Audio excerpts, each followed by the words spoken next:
கிறிஸ்துவுக்குள் அன்பான தேவனுடைய பிள்ளைகளே, இயேசு கிறிஸ்துவின் பரிசுத்த நாமத்தில் உங்களை வாழ்த்துகிறேன். தேவ கிருபையின் சமாதானம் உங்களோடு கூட இருப்பதாக. இந்த ஆசீர்வதிக்கப்பட்ட நல்ல நாளிலும் நம்முடைய தியானத்திற்கு ஆதாரமாக ஏசாயா தீர்க்கதரிசன புஸ்தகம் 44ஆம் அதிகாரம் 22ஆம் வசனத்தை பாருங்கள். உன் மீறுதல்களை மேகத்தைப் போலவும் உன் பாவங்களை கார்மேகத்தைப் போலவும் அகற்றிவிட்டேன். என்னிடத்தில் திரும்பு, உன்னை நான் மீட்டு கொண்டேன். பிரியமானவர்களே, ஆண்டவரை போல அன்புள்ள தேவனும் மன்னிக்கிற தேவனும் இந்த உலகத்தில் யாருமே கிடையாது. இங்கே கர்த்தர் சொல்லுகிற நல்ல வார்த்தையை கவனித்து பாருங்க. உன்னை மீட்டு கொண்டேன் என்று சொல்லுகிறார். மீட்டு கொள்ளுகிறதற்கு ஆங்கிலத்தில் பார்த்தீங்கன்னா செக்யூர்டு என்று சொல்லலாம். உன்னை ரட்சித்திருக்கிறேன், உன்னை பாதுகாத்திருக்கிறேன், உன்னை விடுவித்திருக்கிறேன் என்று சொல்லலாம். இப்போ அவர் சொல்லுகிற அந்த வார்த்தைகளை கவனித்து பாருங்க.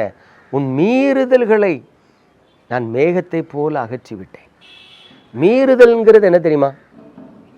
களவாங்காத, அதாவது திருடாதேன்னு சொன்னால், திருடாதேன்னு சொன்ன பிறகு போய் திருடுகிறது. பொய் சொல்லாதேன்னு சொன்னால் அதை மீறி பொய் சொல்லுகிறது. இதுக்கு பேர் தான் மீறுதல். அதாவது எங்கள் அப்பா சொல்லியிருக்காங்க, சாயங்காலம் 6 மணிக்கு மேலே நீ வெளியே போகக்கூடாது. அது எனக்கு தெரியும். ஆனால் நான் 6 மணிக்கு மேலே வெளியே போகிறேன். அதுக்கு பேர் என்ன? துணிகரமான பாவம், மீறுதல். எனக்கு தெரிந்திருக்கிற காரியத்தில் நான் குணப்படாமல் கீழ்ப்படியாமல் செய்கிற தவறுக்கு பேர் தான் மீறுதல். அப்போ ஆண்டவர் சொல்கிறாரு, உன் மீறுதலை நான் மேகத்தை போல அகற்றிட்டேன். நான் போகக்கூடாதுங்கிற இடத்துக்கு நீ போகிற, நான் செய்யக்கூடாதுங்கிற காரியத்தை நீ செய்கிற.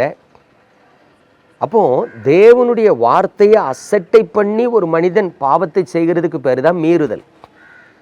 இப்போ இந்த மீறுதல்ங்கிறது லேசில் மன்னிக்கப்படுமான்னு யோசித்து பார்த்தோன்னா, தெரிந்து செய்த பாவங்கள், தெரியாமல் செய்கிற பாவங்கள் மன்னிக்கப்படும் என்று சொல்லுவோம்.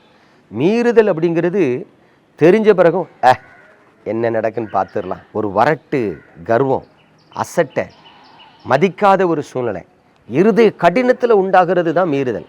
அப்போ மீறுதலுக்கு லேசில் மன்னிப்பு கிடைக்காது, தண்டனை தான் கிடைக்குன்னு சொல்லுவோம். ஆனால் இங்கே ஆண்டவர் சொல்கிறாரு, உன் மீறுதலையும் நான் மேகத்தை போல அகற்றி விட்டேன். ஒருவேளை நீங்கள் தெரிந்து துணிகரமாய் செய்த பாவங்களை கூட ஆண்டவர் சொல்கிறாரு, நான் மன்னிக்கிறேன். இரண்டாவது ஆண்டவர் சொல்கிறாரு பாருங்க, உன் பாவங்களை கார்மேகத்தை போல அகற்றி விட்டேன். பாவங்கள்ங்கிறது நீங்கள் கவனித்து பாருங்கள். நம்ம ஒரு திருப்பு செய்கிறோன்னா பாவம். இன்றைக்கி ஆவிக்குரிய வாழ்க்கையில் தேவ பிள்ளைகளிடத்தில் பாவங்கள் காணப்படுது. அதாவது முதல்ல நம்ம டெம்டேஷனில் பாவம் செய்கிறோம். ஏதோ ஒரு சோதனை, ஆக்சிடென்டெல்லாம் பாவம் செய்கிறோம். பாவம் செஞ்ச உடனே ஒரு தேவ பிள்ளையினுடைய இருதயம் அவனை உணர்த்தும், அவனை எச்சரிக்கும், அவனை குற்றப்படுத்தும், அவனை துக்கப்பட வைக்கும். ஐயோ, பாவத்தில் விழுந்து பாவம் செஞ்சுட்டேன். அப்போ தேவ சமூகத்தில் மனஸ்தாபப்பட்டு அழுது மன்னிப்பு கேட்பாங்க. ஆனால் அந்த மன்னிப்பு கிடைச்ச பிறகு மறுநாள் அதே டெம்டேஷன் வரும். நேற்று அந்த பாவத்தை செஞ்சேன், சூப்பராக இருந்துச்சுல்ல, இன்னைக்கு செஞ்சு பாரு. நம்ம மனசு, அச்சோ வேண்டாப்பா, நேற்று நான் பாவம் செஞ்சுட்டு ஐயோ என்ன மனஸ்தாபப்பட்டு என் நிம்மதியே போயிட்டு, ஆண்டவர் சமூகத்தில் பாவி மாதிரி, குற்றவாளி போய் மாதிரி நின்று ஜெபிச்சு சமாதானத்தில் வாங்கிறதுக்குள்ளே போதும் நைட், நீ அந்த பாவம் வேண்டாம். ஒரு மனசு வேண்டாம் அப்படின்னு எச்சரிக்கும், இன்னொரு மனசு சொல்லும், நேற்று நீ ஒழுங்காக அந்த பாவத்தை அனுபவிக்கலை, நேற்று அந்த பாவத்தை நீ முழுசாக அனுபவிக்கலை, நேற்று அந்த பாவத்தை நீ விரும்பாமலும் தான் செஞ்சா, ஒரு டைம் அப்படி ஃபுல்லாக அனுபவிச்சுறேன், ஒரே ஒரு டைம். பாருங்கள் டெம்டேஷன். உடனே நம்ம ஆள் என்ன பண்ணுவார் தெரியுமா? வேண்டான்னு சொல்கிற மனசாட்சிக்கு கீழ்ப்படியாமல் வேணும்னு சொல்லி ஆசை காட்டுற பாவ சோதனைக்கு திரும்பவும் தன்னை விற்று போடுவார். ஆக 2வது நாளும் பாவம் செய்கிறார். 2வது நாள் பாவம் செஞ்ச உடனே, ஆண்டவரே நான் பாவம் செஞ்சுட்டேன். இப்போ பாருங்கள், இந்த பாவங்கள் ஒரு மனிதனை குணப்படவே விடாது. ஒவ்வொரு நாளும் அவனுக்கு அப்படியே ஆசை காட்டும், நயங்காட்டும், அந்த பாவத்தை அப்படியே காட்டும். என்ன சூப்பராக இருக்குப்பா. இந்த நயங்காட்டி ஆசை காட்டுற அந்த பொல்லாத பாவத்தினுடைய வஞ்சனையில் பெரும்பாலான கிறிஸ்தவர்கள் விழுந்து கிடக்கிறாங்க. எலும்புன்னு நினைப்பான், எலும்பவே முடியாது.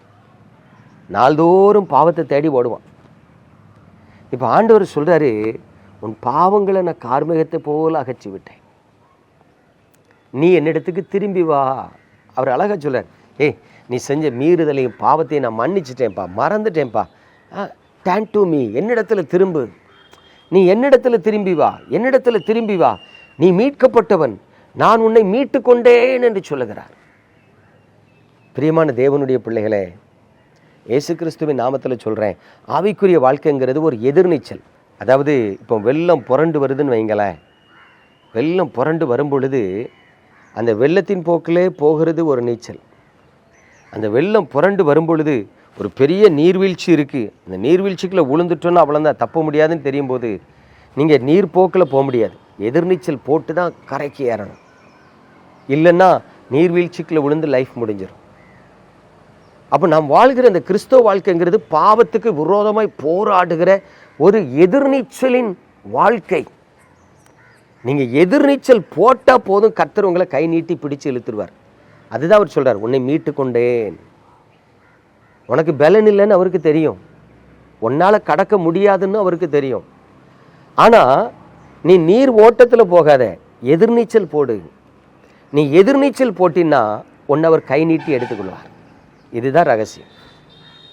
எனக்கு அன்பான தேவனுடைய பிள்ளைகளே, இன்றைக்கி கர்த்தர் சொல்கிறார், உன் மீறுதலையும் நான் அகற்றிட்டேன், உன் பாவங்களையும் நான் அகற்றிட்டேன், உன்னை மீட்டு கொண்டேன் என்று சொல்லுகிறார். நம்ம கர்த்தரிடத்தில் திரும்பி வருவோமா? எங்கள் அன்பின் பரலோக தகப்பனே, பரிசுத்தமான இந்த நாளுக்காக உமக்கு ஸ்தோத்திரம். உமது அன்பின் கரத்தில் எங்களை தாழ்த்துகிறோம், உமது கிருபையின் கரத்தில் எங்களை அர்ப்பணிக்கிறோம். தேவரீர் உமது முகத்தை எங்கள் மீது பிரகாசிக்க பண்ணும், தேவரீர் உமது அன்பை விளங்க பண்ணும்.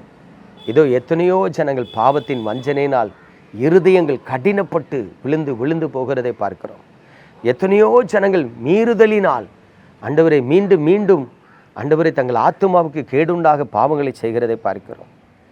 இப்படிப்பட்ட எல்லா ஜனங்களையும் மீட்டு கொண்டேன் என்று சொல்லுகிறீரே ஆண்டவரை, இந்த மீட்டுக்கொண்ட அனுபவத்துக்குள் உமது பிள்ளைகள் வந்து உங்கள் நாமத்தை மகிமைப்படுத்த கிருபை செய்வீராக.